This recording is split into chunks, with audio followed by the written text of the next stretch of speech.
परिचय। आप अपने गांव में दादा दादी के साथ जा रहे हैं। हालांकि इस बार यहां सब कुछ पहले जैसा नहीं है।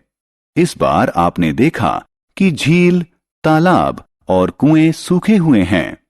भूमि झुलसी हुई है और इसमें दरारें हैं। गांव के लोगों को पीने का पानी लाने के लिए 10 किलोमीटर दूर जाना पड़ता है। चारों ओर हाहाकार मचा हुआ है। क्या आप जानते हैं कि पृथ्वी पर जल की उपलब्धता में वृद्धि की जा सकती है? इस पाठ में हम बहुमूल्य संसाधन जल के बारे में विस्तार से जानेंगे। उद्देश्य।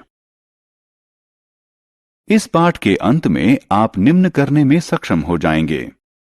पृथ्वी पर जल उपलब्धता के बारे में कुछ तथ्य जानना, जल की विभिन्न अवस्थाओं को सूचीबद्ध करना, भूमिगत जल के महत्व को समझना, भौमिक जल स्तर को परिभाषित करना, भौमिक जल स्तर के अवक्षय के कारकों को सूचीबद्ध करना। पृथ्वी पर जल की उपलब्धता। पृथ्वी को नीला ग्रह कहा जाता है। क्या आप कारण का अनुमान लगा सकते हैं? हां, पृथ्वी की सतह का 71% भाग जल से घिरा है। यह जल नदियों, तालाबों, महासागरों और झरनों के रूप में है, जिसके कारण इसे अंतरिक्ष से देखने पर इसका रंग नीला दिखाई देता है। हालांकि पृथ्वी पर उपलब्ध जल का 97% जल खारा है, इसलिए यह ना तो घरेलू उपयोग के योग्य है और ना ही कृषि और औद्योगिक इस्तेमाल के लायक है। शेष 3% स्वच्छ जल है, जिसका 2/3 भाग ग्लेशियरों और ध्रुवों पर बर्फ के रूप में जमा है। पृथ्वी पर उपलब्ध कुल जल का केवल 0.006% जल उपयोग के लिए उपलब्ध है। जल की विभिन्न अवस्थाएं। प्रकृति में जल 3 दशाओं ठोस, द्रव और वाष्प में उपलब्ध है। ठोस अवस्था में जल को बर्फ या हिम के रूप में जाना जाता है। यह ध्रुवों पर बर्फ के रूप में और ग्लेशियरों और पर्वतों पर हिम के रूप में पाई जाती है। जल को गैसीय अवस्था में जल वाष्प या भाप के रूप में जाना जाता है, लेकिन जल की सर्वाधिक सामान्य अवस्था द्रव अवस्था है। इस अवस्था में इसे जल के रूप में जाना जाता है। जल के भूमि से आकाश में जाने और वापस भूमि पर आने की प्रक्रिया को जल चक्र कहा जाता है।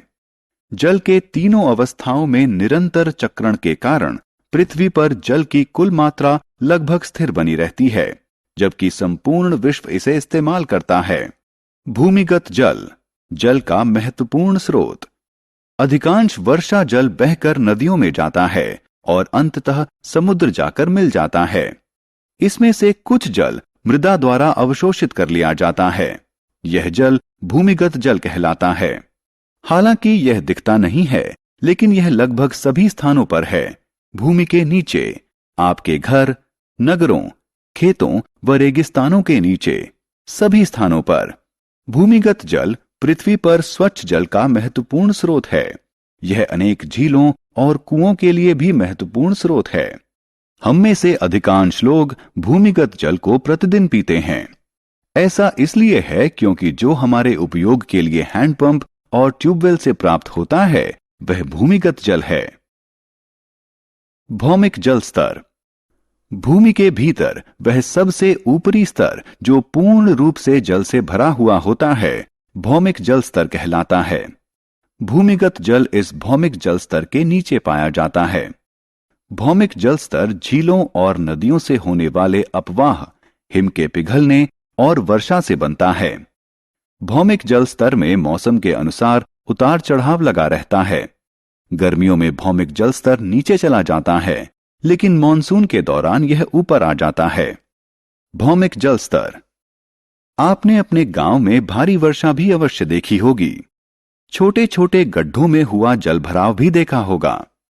कुछ घंटों के बाद गड्ढों में भरा हुआ पानी विलुप्त हो जाता है। यह सारा जल कहां विलुप्त हो गया? इस जल का रिसाव भूमि के भीतर हो गया। भूमि के भीतर जल के रिसाव को अंतःस्पंदन कहा जाता है। इस प्रक्रिया के द्वारा भूमिगत जल का स्तर फिर से ऊपर आ जाता है। भौमिक जल स्तर के नीचे कठोर शैल की परतों के मध्य भारी मात्रा में भरे हुए भूमिगत जल को जलवाही कहा जाता है। जहां भौमिक जल स्तर भूमि की सतह के निकट होता है, वहां जलवाही जल को कुएं खोदकर बाहर निकाला जाता है। भौमिक जल स्तर का अवक्षय। भूमि के भीतर से निकाले गए भूमिगत जल के कारण रिक्त हुआ स्थान वर्षा जल के रिसाव से फिर से भर जाता है। हमारे द्वारा भारी मात्रा में जल निकाले जाने के बावजूद भौमिक जल स्तर बहुत अधिक प्रभावित नहीं होता है, क्योंकि यह प्राकृतिक प्रक्रिया के द्वारा फिर से भर जाता है। हालांकि पर्याप्त रूप से न भरे जाने पर भौमिक जल स्तर नीचे जा सकता है। ऐसा अनेक कारणों से हो सकता है, जैसे बढ़ती हुई जनसंख्या, तेजी से बढ़ते हुए उद्योग, कृषि गतिविधियां, कम वर्षा और निर्वनीकरण इत्यादि। आत्ममूल्यांकन। आइए देखें कि आपने क्या सीखा। सही विकल्प को खींचकर संबंधित बॉक्स में ले जाएं। सारांश। आइए हमने जो कुछ सीखा है उसे संक्षेप में दोहराएं। पृथ्वी का 71% भाग जल से घिरा हुआ है। पृथ्वी पर उपलब्ध कुल जल का केवल 0.006% जल ही उपयोग हेतु उपलब्ध है। पृथ्वी पर जल 3 अवस्थाओं ठोस, द्रव और गैस में पाया जाता है।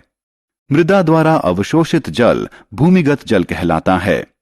पृथ्वी पर भूमिगत जल स्वच्छ जल का महत्वपूर्ण स्रोत है।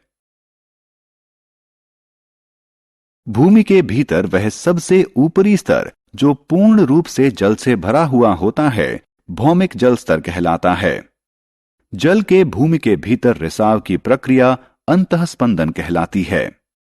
भौमिक जल स्तर के नीचे कठोर शैल की परतों के मध्य भारी मात्रा में भरे हुए भूमिगत जल को जलवाही कहा जाता है।